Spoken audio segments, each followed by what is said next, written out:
Bible भय के बारे में क्या कहती है? बाइबल डर के दो विशिष्ट प्रकारों का उल्लेख करती है।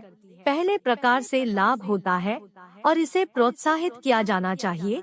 दूसरे प्रकार का हानिकारक है और इसके ऊपर जय पाई जानी चाहिए। पहली तरह का भय प्रभु का भय है। इस तरह के भय का अनिवार्य रूप से यह अर्थ नहीं है कि किसी बात से भयभीत हुआ जाए। इसकी अपेक्षा यह परमेश्वर के प्रति श्रद्धा से भरा हुआ आदरयुक्त भय है। यह उसकी सामर्थ्य और महिमा के लिए आदरयुक्त भय है, तथापि साथ ही यह परमेश्वर के क्रोध और गुस्से के प्रति उचित सम्मान भी है। दूसरे शब्दों में, प्रभु का भय इस बात को पूर्ण रीति से स्वीकार करना है कि परमेश्वर क्या कुछ है जो केवल उसे और उसके गुणों को जानने के द्वारा ही आता है। प्रभु का भय कई आशीषों और लाभों को ले आता है।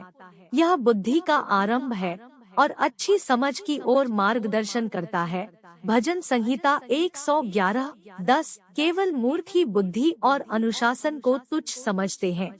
नीतिवचन 1:07 इसके अतिरिक्त प्रभु का भय जीवन, आराम, शांति और संतुष्टि की ओर मार्गदर्शन देता है। नीतिवचन 19:23 यह जीवन का सोता है। नीतिवचन 14:27 और हमारे लिए सुरक्षा और संभाल का प्रबंध करता है। नीतिवचन 14:26। इस तरह से एक व्यक्ति यह देखा सकता है कि कैसे परमेश्वर के भय को उत्साहित किया जाना चाहिए। तथापि दूसरी तरह का भय जिसका उल्लेख बाइबल में किया गया है, बिल्कुल भी लाभदायक नहीं है। 2 तीमुथियुस 1:7 में उल्लिखित यह आत्मा का भय है, क्योंकि परमेश्वर ने हमें भय का नहीं पर सामर्थ्य और प्रेम और संयम की आत्मा दी है। BSI Hindi Bible. डर से भरे रहने और भयभीत रहने का आत्मा परमेश्वर की ओर से नहीं आता है। तथापि हम में से कई डर जाते हैं। कई बार हमारे ऊपर भय का आत्मा जय पा लेता है। इसके ऊपर जय पाने के लिए हमें पूर्ण रीति से परमेश्वर के प्रेम और भरोसे में विश्वास करने की आवश्यकता है। प्रेम में भय नहीं होता, वरन सिद्ध प्रेम भय को दूर कर देता है, क्योंकि भय का संबंध दंड से होता है और जो भय करता है वह प्रेम में सिद्ध नहीं हुआ। 1 यूहन्ना 4:18 कोई भी सिद्ध नहीं है और परमेश्वर इसे जानता है। इसलिए ही उसने पूरी बाइबल में भय के विरुद्ध उदारता से उत्साह को उंडेल दिया है।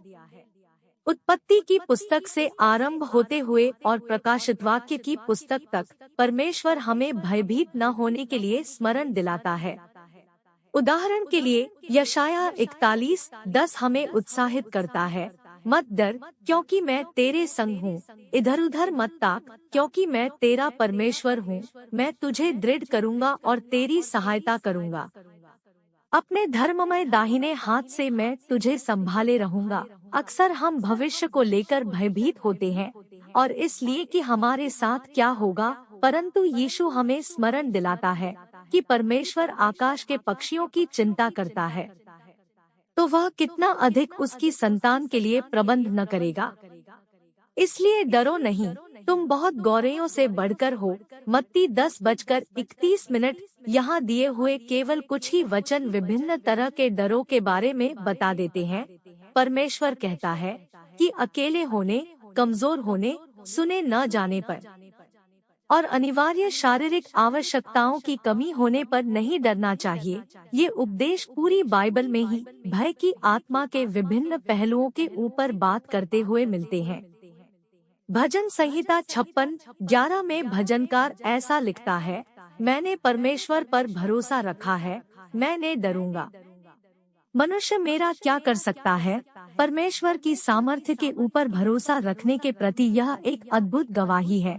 चाहे कुछ भी क्यों न घटित हो जाए, भजनकार परमेश्वर पर ही भरोसा इसलिए रखेगा क्योंकि वह परमेश्वर की सामर्थ्य को जानता और समझता है।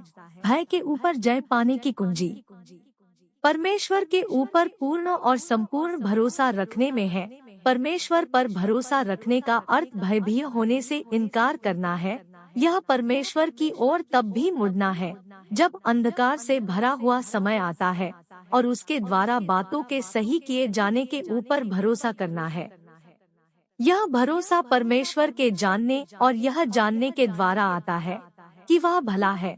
जैसा कि अय्यूब ने कहा, जब वह बाइबल में लिपिबद्ध सबसे कठिन परीक्षाओं में से कुछ का अनुभव कर रहा था, यदि वह मुझे घात भी करे तो भी मैं उसी में ही भरोसा करूंगा। अय्यूब 13:15 अंग्रेजी NIV का अनुवाद। एक बार जब हम हमारे भरोसे को परमेश्वर में रखना सीख जाते हैं, तब हम कभी भी उन बातों से और अधिक नहीं डरते जो हमारे विरोध में आती है। हम भजनकार की तरह हो जाते हैं जो बड़े भरोसे के साथ ऐसा कहता है, परंतु जितने तुझ पर भरोसा रखते हैं वे सब आनंद करें, वे सर्वदा ऊंचे स्वर से गाते रहें, क्योंकि तू उनकी रक्षा करता है और जो तेरे नाम के प्रेमी हैं तुझ में प्रफुल्लित हो। भजन संहिता 5:11